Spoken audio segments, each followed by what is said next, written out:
నమస్తే, welcome to Telugu one news. నేను రూపానాథెళ్ళ. ఈరోజు చంద్రబాబు నాయుడు ముఖ్యమంత్రి అయిన తర్వాత ఆయన ఇచ్చిన హామీలకు సంబంధించి ప్రముఖమైన హామీలకు గాను 5 సంతకాలు ఈరోజు చేయబోతున్నారు. ఈ విషయాల గురించి మనతో మాట్లాడడానికి శుంకర వెంకటేశ్వరరావు గారు స్టూడియోలో ఉన్నారు. వారిని అడిగి విశ్లేషిద్దాం. సార్ నమస్కారం. నమస్కారం. ఈరోజు చంద్రబాబు నాయుడు గారు మొదటి సంతకం మెగా డిఎస్సి పైన, రెండో సంతకం ల్యాండ్ టైటిలింగ్ యాక్ట్ రద్దు పైన, మూడోది వికలాంగులు, వితంతువులు, ఒంటరి మహిళల పెన్షన్లపైన, నాలుగవదిగా అన్నా క్యాంటీన్ పునరుద్ధరణపై, ఐదవది ఉద్యోగస్తుల స్కిల్ డెవలప్మెంట్ గురించి. ఈ విషయం మీద మీరు ఏమంటారు సార్? ఇది కూడా చాలా గొప్ప పథకాలుగానే భావించాలమ్మా. చాలా మార్పు, సామాజికంగా చాలా గొప్ప మార్పులు తీసుకొచ్చాయి. ప్రాధాన్యత ఉన్నాయి కూడా 5 కూడాను. తొలిది ఏంటంటే, ఎప్పటి నుంచో కూడా నిరుద్యోగులు చాలామంది బీఈడీ చేసిన వాళ్ళందరూ కూడా ఉద్యోగాలు లేక నిరుద్యోగులుగా వయసు మీరిపోతా చాలామంది నిరాశ నిస్పృహలకు లోనై ఉన్నారు. గత 5 సంవత్సరాలుగా ఉన్నటువంటి దుర్మార్గమైన ప్రభుత్వం విద్యా వ్యవస్థను పూర్తిగా భ్రష్టు పట్టించేసింది. అక్కడ ఖాళీలను ఎక్కడ పూరించలేదు, కనీసం శ్రద్ధ పెట్టలేదు, విద్యా వ్యవస్థ మీద శ్రద్ధ పెట్టలేదు. పాఠశాల పునరుద్ధరణ పేరుతో, నాడు నేడు పేరుతో రంగులు వేయటం, లేకపోతే రకరకాల ఫర్నిచర్ చేస్తే వాళ్ళ కమిషన్ వచ్చే పనుల కోసం, ప్రభుత్వ ధనాన్ని దుర్వినియోగం చేసే పనుల కోసం ఏదో మసిపూసి మారేడికాయలాగా చేశారో తప్పించి, అట్లాగే బైజూస్ అనే కంపెనీతో దొంగ ఒప్పందాలు పెట్టుకుని ఆ ట్యాబ్లు తీసుకొచ్చి పిల్లలకి ఇచ్చి, అక్కడ టీచర్ లేకుండా పిల్లలందరూ కూడా ఆ ట్యాబుల్లో బ్లూ ఫిల్ములు చూసే పరిస్థితి తీసుకొచ్చి కనీసం దాన్ని బాధ్యతగా కూడా ఎవరో పట్టించుకోలేదు. దీనికి కారణం ఏంటంటే, సరైన టీచర్స్ లేక, టీచర్స్ కొదవ మూలాన, రిక్రూట్మెంట్ లేకపోవటం మూలాన పిల్లలకు తగ్గ దీంట్లో దామాషా రేషియో ప్రకారం, లేకపోతే కనీసం కొన్ని స్కూల్లో అసలు ఒక ఉపాధ్యాయుడు కూడా లేకపోవటం, ఇవన్నీ కూడా జరుగుతూ వచ్చినాయి. ఇప్పుడు ఆయన ఏంటంటే, గత 5 సంవత్సరాల్లో జరిగిన ఈ దుర్మార్గాలన్నింటి చూశారు. తర్వాత నిరుద్యోగులు పడుతున్న ఇబ్బందులు కూడా దృష్టిలో పెట్టుకుని ఆయన ప్రచారంలో, ఎన్నికల ప్రచారంలో చెప్పారు, నేను రాగానే మెగా డిఎస్సి ప్రకటిస్తానన్నారు. దాని మూలాన ఏమవుతుందంటే, రేపు మెగా డిఎస్సి వచ్చిందంటే దాదాపు 6,500 ఉద్యోగాలు ఇప్పటికి ఒక గణాంకాలు ఇస్తున్న స్టాటిస్టిక్స్ ప్రకారం ఆంధ్రప్రదేశ్లో 6,500, దరిదాపు 6,100 సబ్జెక్టు కరెక్షన్ ఫిబ్రవరి నాటికి. ఇప్పటికేమన్నా మళ్ళీ మార్చి ఏప్రిల్లో రిటైర్మెంట్లు కూడా ఉండి కొత్తగా ఫ్రెష్గా లెక్క తీసుకోగలిగితే ఒక 7,000 దాకా పోస్టులు వచ్చే అవకాశాలు ఉంటాయి. అది ఒక ఊరట కలిగించే విషయం నిరుద్యోగులకి. రెండోది ల్యాండ్ టైటిలింగ్ యాక్ట్ అనేది జనాల్ని బాగా భయపెట్టిన అంశం. ఇది గేమ్ చేంజర్ లాగా ఉంది మొన్న ఎన్నికల్లో. దాంతో ఏంటంటే రైతులందరూ కూడా భయభ్రాంతులకు గురైపోయి దాంట్లో అసలు అసంబద్ధంగా ఉంది. టైటిల్ అంటే ల్యాండ్ టైటిలింగ్ యాక్ట్ మొత్తాన్ని తప్పు అని అనడానికి వీల్లేదు. దాంట్లో కొన్ని నిర్ణయాలు చాలా తప్పులు తడకగా ఉన్నాయి. దాని మీద పూర్తిగా అసలు అవగాహన లేకుండా చట్టం తీసుకురావడం అనేది దుర్మార్గం. దాన్ని పూర్తిగా నిర్మూలిస్తాను, దాన్ని రద్దు చేస్తాననే మాట చంద్రబాబు గారు చెప్పారు. అది ఒక శుభపరిణామం. రైతులందరికీ కూడా, ప్రధానంగా అన్ని వర్గాలకి, ఇదేం రైతులంటే కులాలు మతాలు ఏమి ఉండవు కదా, అందరూ ఉంటారు దాంట్లో. రైతులందరూ కూడా చాలా ఊరట కలుగుతుంది, చాలా ఆనందదాయకంగా ఉంటుంది. ఇవాళ దాకా ఏమైపోతుందో తెలియదు, మన భూములు ఏమవుతాయో తెలియదు అన్న భయభ్రాంతులకు గురైనటువంటి వాళ్ళందరూ కూడా ఈ సంతకం పెట్టడం ద్వారా ఊపిరి పీల్చుకుంటారు. తర్వాత మూడోది వచ్చి వృద్ధులకి, వితంతువులకి, వికలాంగులకి ఇచ్చే పెన్షన్. ఆ పెన్షన్ 4,000 రూపాయలకి పెంచుతానని, అదే వాళ్ళకి ఇచ్చేది పాత దాని మీద పెంచుతాను. వికలాంగులకి అయితే 6,000 దాకా పెంచుతామని గ్రేడ్లను బట్టి ఒక్కొక్కరికి ఒక ఇదిగా పెడతా ఉన్నారు. అది కూడా శుభపరిణామమే. కాకపోతే నేనేమనుకుంటానంటే, అది పెంచడం మంచిదే. పెంచిందంటే వికలుర పేరుతో చాలామంది దొంగలు వచ్చి చేరిపోయారు. దాన్ని అసెస్ చేసి రాజకీయాలకు సంబంధం లేకుండా అర్హులైన వాళ్ళకి, పూర్తిగా అంగవికలులకు మాత్రమే, ఫుల్లీ హ్యాండిక్యాప్డ్కి మాత్రమే ఇవ్వాలి తప్పించి దొంగ సర్టిఫికెట్లు పెట్టుకుని కొలగొడుతున్నారు. ఇది ప్రజాధనం దుర్వినియోగం అయిపోతుంది, తప్పు. అలాగే వితంతువులకు కూడా, మహిళలకి వయసు మీద పడిపోయి ఏమీ చేసుకోలేని పరిస్థితిలో ఉన్న వాళ్ళకే ఇవ్వాలే తప్పించి, వితంతువుల పేరుతో ఆరోగ్యం సరిగ్గా ఉండి, దేహదారుఢ్యం సరిగ్గా ఉండి, ఏదన్నా కూలీనాలి లేదా స్వయం ఉపాధి పథకం చేసుకునే వాళ్ళకు కూడా ఈ రకంగా ఇవ్వటం అనేది నా వ్యక్తిగత అభిప్రాయం అయితే మాత్రం తప్పు. ఇటువంటి వాటన్నిటిని సేవ్ చేసి ఈ డబ్బులు తీసుకెళ్ళి ముసలివాళ్ళు వయసు మీద పడిపోయి ఇళ్లలో ఉండి వాళ్ళ మారిన సామాజిక పరిస్థితుల్లో పిల్లలందరూ ఎక్కడెక్కడ ఉంటాం ఇళ్లలో ఊళ్ళలోనేమో లేకపోతే ఇళ్లలో భార్య భర్తలు ముసలాళ్ళు వయసు మీద పడిపోయిన వాళ్ళు జరుగుతాయి. వాళ్ళ మారిన ఆరోగ్య పరిస్థితుల్లో షుగర్ బీపీలు రావడం మందులు కొనుక్కోవాలన్నా కూడా అసలు ఏమీ లేని పరిస్థితిలో చాలామంది ఉంటున్నారు. ఎందుకంటే వాళ్ళు బయట కూలీనాలి కూడా చేసుకోలేరు, ఉపాధి కూడా ఏమీ వెళ్ళలేని పరిస్థితిలో ఉంటారు. వాళ్ళని మంచి చెడు చూడాల్సిన బాధ్యత పూర్తిగా ప్రభుత్వానికి. నిజంగా వాళ్ళ తల్లిదండ్రులు లాగానే ప్రభుత్వం ఉండాలి, ఎవరైనా ఆదుకోవాలి. అది ఒక మంచి పరిణామం. దాన్ని పెంచాలి ఏంటంటే ఇటువంటి కొద్ది దుబారాలు దొంగగా వచ్చే వాళ్ళందరూ కూడా తగ్గించడం అంటే వాళ్ళ అర్హులైన వాళ్ళనే పెట్టుకుని పూర్తిగా కుంటి పూర్తిగా గుడ్డి పూర్తిగా అవిటి వాళ్ళు ఏమీ చేసుకోలేని వాళ్ళకి మాత్రం ఇవ్వాలి తప్పించి దొంగ సర్టిఫికెట్లు పెట్టి వేసుకుని ఒక్కన్ను మెలకన్ను కూడా గుడ్డిగా తీసుకొచ్చేవాళ్ళు. పోలియో వస్తే ఒక కాలు చిన్నగా కుంటిగా నడిస్తే అంగవికలుల కింద తెచ్చుకుంటాం. వీళ్ళందరికీ కూడా అక్కడ స్థానికంగా అన్ని పార్టీల వాళ్ళు చేరి ఎవరి పార్టీ అధికారంలో ఉంటే వాళ్ళకి అనుకూలంగా గత 15-20 ఏళ్ళుగా సాగుతుంది దోపిడీ. అది చాలా తప్పు కూడా అది. అందాల్సిన వాళ్ళకి అందట్లేదు. పూర్తిగా చక్రాల బండిలో నడవగలిగే మాత్రమే వాళ్ళకి ఇవ్వటం తప్పేమీ లేదు. వాళ్ళకి 4,000 ఇవ్వచ్చు, పెద్ద ఇబ్బంది ఏం కదా. చేసుకోలేరు కాబట్టి చేసుకోగలిగిన వాళ్ళకి ఇవ్వడం వల్ల అందాల్సిన వాళ్ళకి అందుకు ఇబ్బంది పడుతుంది. దుబారా అయిపోతుంది, ప్రభుత్వ ధనం దుబారా అయిపోతుంది. అది సమాజానికి నష్టం జరుగుతుంది. కాబట్టి ఇది ఈ కోణంలో కూడా ప్రభుత్వం ఆలోచించి చెయ్యాలి. ప్లస్ ఇంకోటి ఏంటంటే నేను అనుకునేది, అది మీ ద్వారా నేను చెప్పదలుచుకుంది, ఇవాళ ఆంధ్రప్రదేశ్లో చంద్రబాబు గారు ముఖ్యమంత్రి అయిన తర్వాత ప్రధానంగా ఇంకొక స్టెప్ కూడా తీసుకుంటే బాగుంటుంది. అదేంటంటే ఇప్పుడు మన మెడికల్ షాపుల్లో చాలా ఎక్కువ ఖరీదులు ఉంటాయి మందులు. అవి కాకుండా మన కొత్త ఇవన్నీ తక్కువ రేట్లకి కేంద్ర ప్రభుత్వం ఒక పథకం తీసుకొచ్చింది. ఆ పథకం ద్వారా కొన్ని ప్రధానమైన ఔషధాలు ఏదైతే షుగరు బీపీ ఇటువంటివి ఉంటాయో బయట బ్రాండెడ్ మందులు 10 రూపాయలు ఉంటే అది 1 రూపాయికో 10 రూపాయికో వచ్చే పరిస్థితి ఉంటుందన్నమాట ఈ దీర్ఘకాలిక వ్యాధులకి. అటువంటి కొద్దిగా సామాన్య పేదలకు అందరికీ కూడా చేరే విధంగా ఆ ఔషధాలను కనుక షాపుల ద్వారా చేర్చగలిగితే గ్రామీణ వ్యవస్థకి అది కూడా కొంత ఉపశమనం దొరుకుతుంది ఖచ్చితంగా పేదలకి. ప్లస్ ఈ ముసలి వాళ్ళకి వీళ్ళందరికీ కూడా వాళ్ళకి జీవితాంతం మందులు వాడుతూనే ఉండాలి, ఖర్చును భరించలేరు. ఈ బ్రాండెడ్ మందులు వాడటం మూలాన ఏమవుతుందంటే పెద్ద పెద్ద కంపెనీలకి, మెడికల్ కంపెనీలకి లాభాలు వెళ్ళిపోతున్నాయి. అలాగే డాక్టర్లకి కమిషన్లు వెళ్ళటం మూలాన అవే రాస్తున్నారు. కానీ ఈ మెడికల్ షాపులను కనుక తీసుకొచ్చి కొద్దిగా చేరువ చేయగలిగితే ప్రభుత్వం ద్వారానే దాని మూలాన ఏమవుతుందంటే తక్కువ రేటుకి కేంద్ర ప్రభుత్వం కూడా చాలా చోట్ల ప్రవేశపెట్టింది. దాన్ని రాష్ట్ర ప్రభుత్వం ఇంకా విస్తృతం చేసి అందరికీ కనుక అందేటట్టు కనుక పెడితే వాళ్ళు ఆ మందులు వాడుకోవడం ద్వారా కొంత ఆర్థిక ఉపశమనం కలుగుతుంది. తర్వాత వచ్చేసి 4వది వచ్చి అన్నా క్యాంటీన్. అది చాలా గొప్ప మార్పు. అది ఫస్ట్ తమిళనాడులో జయలలిత గారు మొదలుపెట్టారు అమ్మ క్యాంటీన్ అని. తర్వాత దాన్ని ఇదిగా చేసుకుని రోల్ మోడల్గా చూసుకుని మన ఆంధ్రప్రదేశ్లో అన్న ఎన్టీ రామారావు గారి పేరు పెట్టి అన్నా క్యాంటీన్ అని పెట్టారు. పేదలందరికీ చక్కగా భోజనం అందింది. చక్కగా 2 పూట్ల అందింది. పేదవాడికి కూలివాడికి అందరికి కూడా 5 రూపాయలు పెడితే కడుపు నిండా భోజనం చేశారు. అందరూ కూడా చాలా ఆనందంగా ఉన్నారు 5 సంవత్సరాల పాటు. తినేవాళ్ళు చక్క పని చేసుకునేవాళ్ళు. కానీ ఈ దుర్మార్గుడు వచ్చిన తర్వాత గత 5 ఏళ్ళుగా నోటి దగ్గర కూడి తీసేశాడు. ఆ దుర్మార్గుడు చేయని దారుణాలు అన్నీ కాదు. పేదవాడికి ఎవరిని అన్నం పెడితే కానీ సంతోషిస్తారు.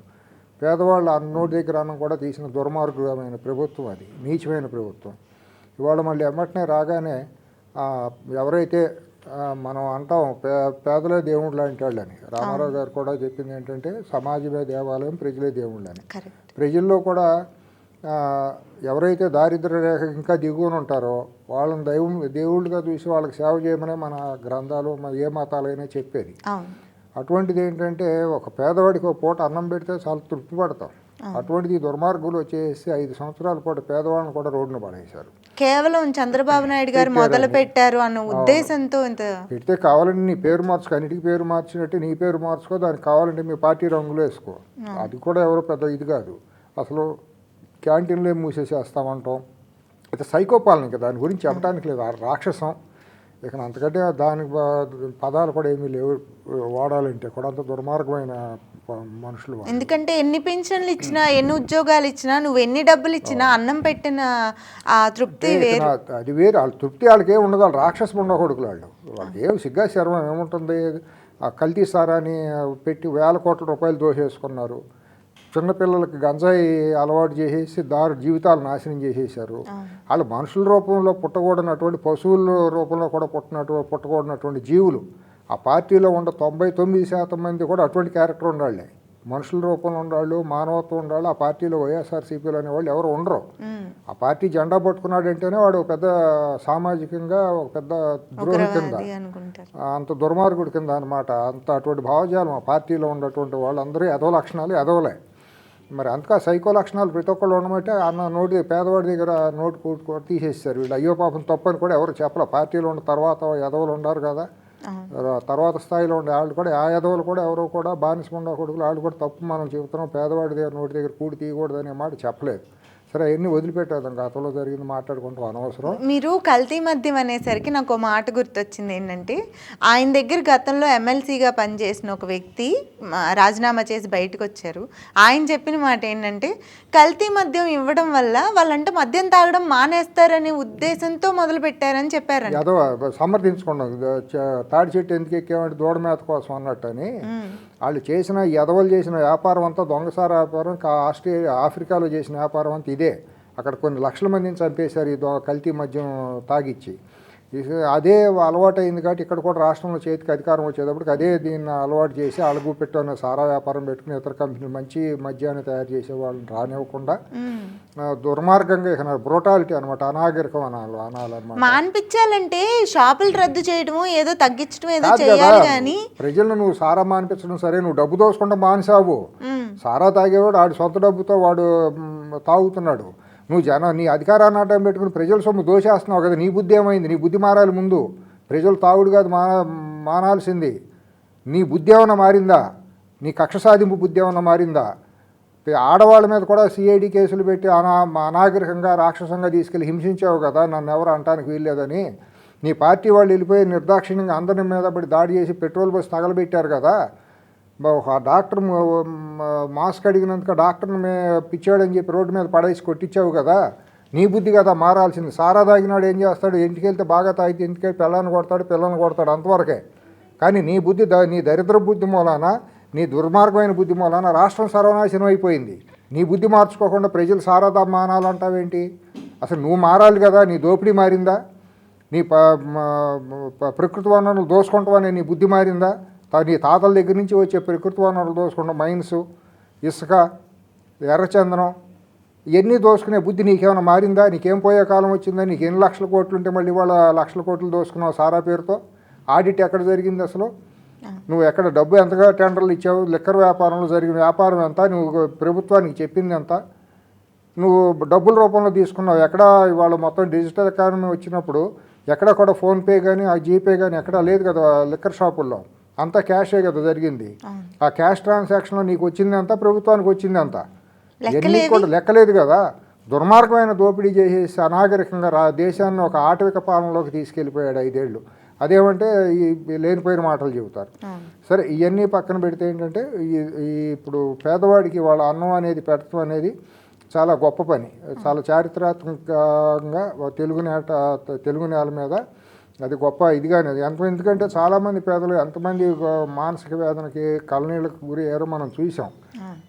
ఏదో తోపుడు బళ్ళాళ్ళు, రిక్షా వాళ్ళు చిన్న చిన్న పనులు చేసుకుని, లేకపోతే పనులకి ఊళ్ళ నుంచి ఏదన్నా పట్టణాలకు వచ్చిన వాళ్ళు, వీళ్ళందరికీ మధ్యాహ్నం పూట కనీసం ఒక 5 రూపాయలు ఇస్తే కడుపు నిండా భోజనం చేసుకుని కళ్ళలో ఆనందంతో వెళ్ళేవాళ్ళు. కష్టపడేవాళ్ళు, శాయశక్తులు చేసుకుని మిగిలిన 4 రూపాయలు తీసుకెళ్ళి ఇంట్లో పెళ్ళాం పెట్టలోకి పెట్టేవాళ్ళు. మిగిలేదు. అవన్నీ కూడా దుర్మార్గంగా నికృష్టమైన పాలన చేసేసాడు. కాబట్టి దానికి చర్మాంకం పడింది. ఇవాళ మళ్ళీ ఆంధ్రనాట ప్రతి ఒక్కడూ కూడా ఆకలి అనేది లేకుండా కడుపు నిండా తిని ప్రతి ఒక్కళ్ళు కూడా కనీసం పనులు దొరికినా దాంట్లో వీలైనంత వరకు ఏ రోజు కూడా పస్తు అనేది లేకుండా ఉండే పరిస్థితి కలుగుతుంది. ఏ పని చేసినా కడుపు కూటి కోసమే. అదే కాబట్టి అది వాళ్ళ అన్న క్యాంటీన్లను పునరుద్ధరించడం అనేది చాలా సముచితమైంది. అది ఒక చారిత్రకంగా చెప్పుకోవాల్సినటువంటి అంశం. ఇక నా తర్వాత వచ్చేసి స్కిల్ అసెస్మెంట్ అనమాట. ఇవాళ రాష్ట్రంలో యువత ఉన్నారు కానీ ప్రతి రాష్ట్రంలో కూడా మన దేశంలో యువత పుష్కలంగా ఉంది కానీ వాళ్ళని ఎట్లా వాడుకోవాలో తెలియని పరిస్థితుల్లో ప్రభుత్వాలు కూడా ఉన్నాయి. ఇవాళ ఏంటంటే ప్రతి ఒక్క మనిషిలో ఒక యువకుడిలో కూడా ఒక సునిశ్చితమైనటువంటి క్రియేటివిటీ ఉంటుంది, రకరకాలుగా ఉంటాయి. అది ఏ రకంగా ఉంటుందో తెలియదు. ఒక్కొక్కరికి ఒక్కొక్క టాలెంట్ ఉంటుంది. కొంతమంది సంగీతం ఉండొచ్చు, కొంతమంది పెయింటింగ్ ఉండొచ్చు, కొంతమంది కార్ మెకానిక్ ఉండొచ్చు, కొంతమంది డ్రైవింగ్లో ఉండొచ్చు, కొంతమంది కెమెరామెన్లు అవుతారు, కొంతమంది ఎడిటర్లు అవుతారు. ఇట్లా రకరకాలుగా ఉంటుంది స్కిల్ అనేది. ఆ స్కిల్ ఎవరిలో ఏ టాలెంట్ ఉందో దాన్ని వెలికి తీసి దాన్ని డెవలప్ చేయటం. అంటే ఒక పెయింటర్ని తీసుకెళ్ళి ఒక పాటలు పాడమంటే వాడు దానికి పని చేయడు. ఒక మ్యూజిక్లో అనుభవం ఉన్న అతను తీసుకెళ్ళి ఎలక్ట్రీషియన్ పని చేయమంటే పని చేయడు. కాబట్టి ఎవరికి ఏది ఉందో దాన్ని బయటికి టాలెంట్ని బయటికి తీసి వాళ్ళలో దాన్ని నిష్ణాతులుగా తయారు చేయగలిగితే దాన్ని టాలెంట్ని డెవలప్ చేయగలిగితే వాళ్ళ బతుకులు వాళ్ళు బతుకుతారు. రాష్ట్రంలో కూడా చాలా మంచి మ్యాన్ పవర్ దొరుకుతుంది. అది ఒకటి చాలా గొప్ప ఇనిషియేషన్. వాళ్ళకి పని దొరుకుతుంది, ప్రభుత్వానికి నిరుద్యోగ సమస్య ఇదవుతుంది, వాళ్ళ కుటుంబాలు కూడా బాగుంటాయి. అట్లాగే మనం ఏంటంటే మ్యాన్ పవర్ను కూడా మన దేశంలో కాకుండా విదేశాలకు కూడా మనం కొద్దిగా యువత దాంట్లో టాలెంట్ కనుక స్కిల్ డెవలప్మెంట్ జరిగితే వాళ్ళు ప్రపంచవ్యాప్తంగా వాళ్ళ గ్లోబల్ ఎకానమీ అయింది కాబట్టి ఒక మనిషిలో ఒక టాలెంట్ ఉందంటే ఆ ప్రాంతమే కాదు, ప్రపంచంలో ఎక్కడికి వెళ్ళానో బతకగలడు. కాబట్టి ఆ టాలెంట్ని గుర్తించడం ఒకటే కాకుండా టాలెంట్ని డెవలప్ చేయడం కూడా చాలా ఇంపార్టెంట్. ఆ టాలెంట్ స్కిల్ డెవలప్మెంట్ చేసిన దాంట్లో ఏమీ జరగని దాంట్లో కూడా స్కిల్ డెవలప్మెంట్లో అవినీతి జరిగిపోయిందని అక్రమంగా చంద్రబాబు గారి మీద కేసు పెట్టి దాన్ని నిరూపించలేకుండా గత ప్రభుత్వం చేసిన దుర్మార్గాలని మనం చూసాం. ఎందుకంటే అసలు ఏమి జరగల. ప్రభుత్వం పిల్లలకి టాలెంట్ ఎట్లా ఉంది, నిరుద్యోగం ఎట్లా ఎరాడికేట్ చేయాలనేది గత ప్రభుత్వానికి తెలియదు. జరిగితే చూపించాలి కదా. అసలు ఏం చేయలేదు, ఎవిడెన్స్ లేదు, ఏమీ లేదు. వాళ్ళు అలవాటు చేసిన గంజాయికి అలవాటు చేశారు, డ్రగ్స్కి అలవాటు చేశారు.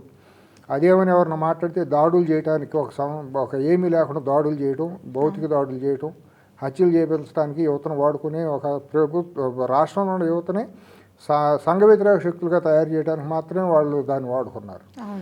ఏంటంటే యువతను సరైన మార్గంలో పెట్టలేకపోవటం, పరిపాలన సరిగా లేకపోవటం, యువతలో ఒక మన రోల్ మోడల్గా ఎవరిని చూపించాలనేది లేక గత ప్రభుత్వంలో ఉంటే సైకో మనిషిని కనుక రోల్ మోడల్గా ఉంటే మరి అట్టాగే చేస్తారు.